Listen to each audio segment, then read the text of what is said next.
Assalamualaikum warahmatullahi wabarakatuh. Salam jumpa anak-anakku sekalian. Kali ini kita belajar bab yang keempat, bersih itu sehat untuk anak-anak kelas 4. Kali ini kompetensi dasarnya adalah memahami tata cara bersuci dari hadas kecil sesuai dengan ketentuan syariat Islam.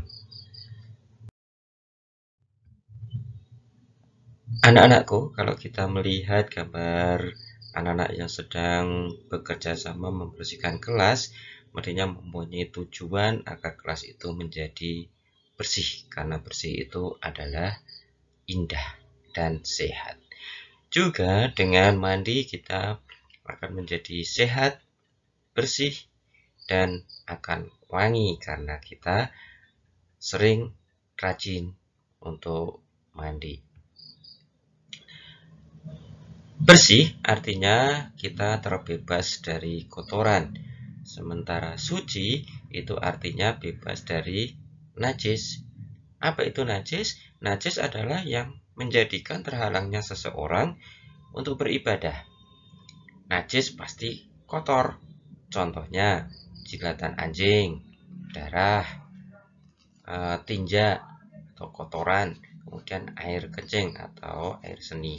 Sementara kotor belum tentu najis. Contohnya apa? Tanah, tinta, cat, dan sebagainya.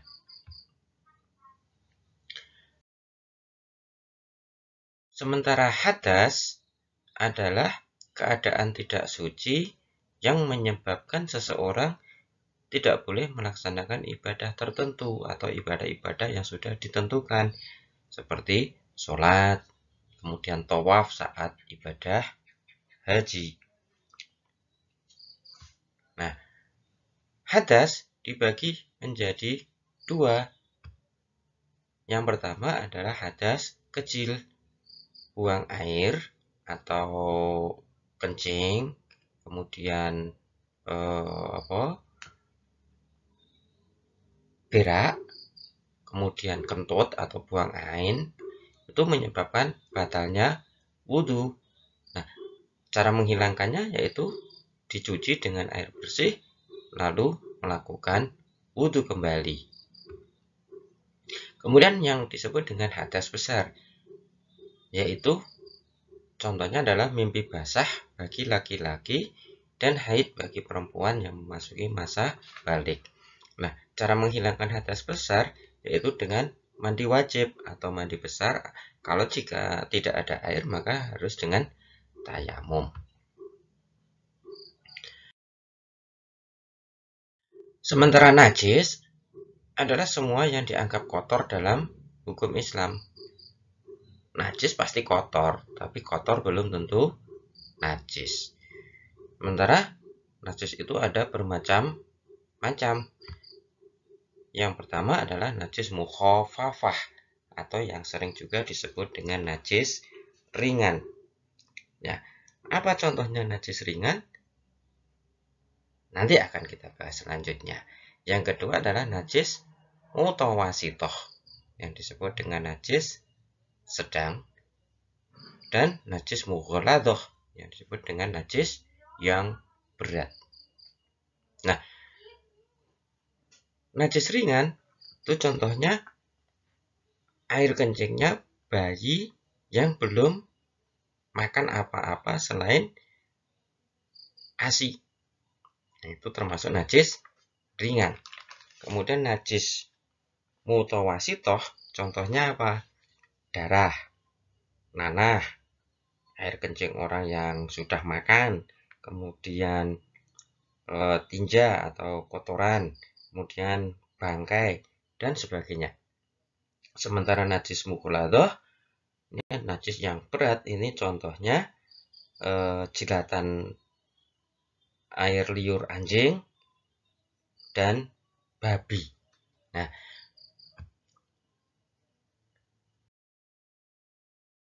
kemudian bagaimana cara membersihkan najis?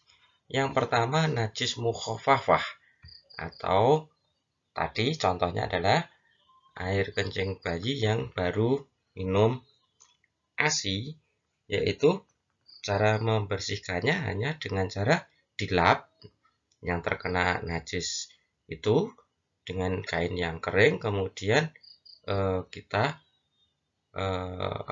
istilahnya cipratkan air ke atasnya, kemudian kita lap kembali. Itu sudah cukup untuk menghilangkan najis mukhafafah atau najis ringan. Kemudian yang kedua adalah najis mutawasitoh.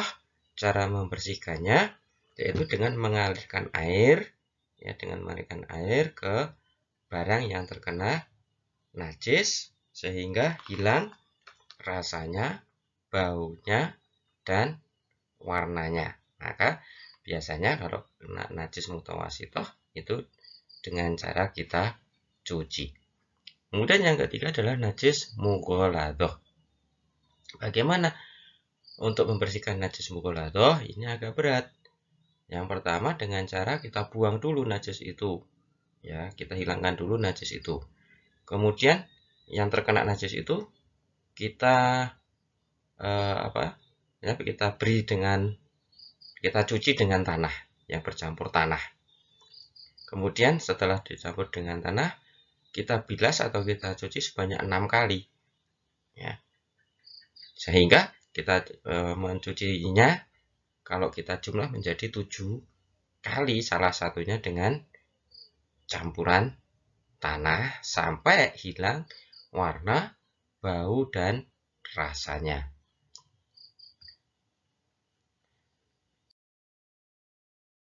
Anak-anakku sekalian, itu tadi cara kita menghilangkan najis. Sekarang bagaimana cara bersuci? Cara bersuci itu juga ada macam-macam. Yang pertama, yaitu dengan wudhu. Bagaimana wudhu? Wudhu secara kalian pastinya sudah bisa urutan-urutan dalam berwudhu. Di antaranya adalah membersihkan telapak tangan, kemudian membersihkan mulut, hidung atau berkumur, kemudian membersihkan hidung, kemudian membasuh muka, kemudian membasuh kedua tangan sampai siku, kemudian membasuh rambut, kemudian membasuh telinga, kemudian membasuh kaki yang dikerjakan secara berurutan. Membasuh kaki jangan sampai lupa, harus sampai di atas mata kaki. Kemudian saat membasuh kedua tangan tadi harus sampai di atas siku. Itu cara kita berwudu. Kemudian yang kedua yaitu dengan cara tayamum. Jika tidak ada air, maka kita ganti dengan tayamum. Atau apabila kita sedang sakit yang tidak boleh terkena air, maka kita sucikan dengan cara tayamum. Tayamum menggunakan debu. Nah, bagaimana caranya? Yang pertama, kedua telapak tangan kita letakkan di atas tempat yang sekiranya terkena debu, ya, misalkan di tanah. Kemudian kita usapkan ke muka kita, ya, ke muka kita. Kemudian kita ambil lagi debu, kemudian kita usap, kemudian kita usapkan ke tangan kita sampai siku, baik yang kanan maupun yang kiri. Sehingga untuk tayamum cukup itu, sehingga tidak pakai rambut, telinga, kaki, itu tidak perlu. Cukup muka dan kedua tangan kita sampai di atas siku. Itu cara bertayamum. Kemudian yang ketiga yaitu dengan cara istinja. Ya, jadi kalau kita kencing atau berak atau buang air kecil atau buang air besar, maka kita harus bersuci dengan cara istinja. Nah, jangan sampai lupa anak-anakku sekalian, di saat kita masuk ke kamar kecil atau kamar mandi, toilet, sebelum masuk kita ucapkan dulu doa masuk kamar kecil atau toilet atau kamar mandi. Bagaimana doanya? Allahumma ini a'udzubika minal khubusi wal khobais.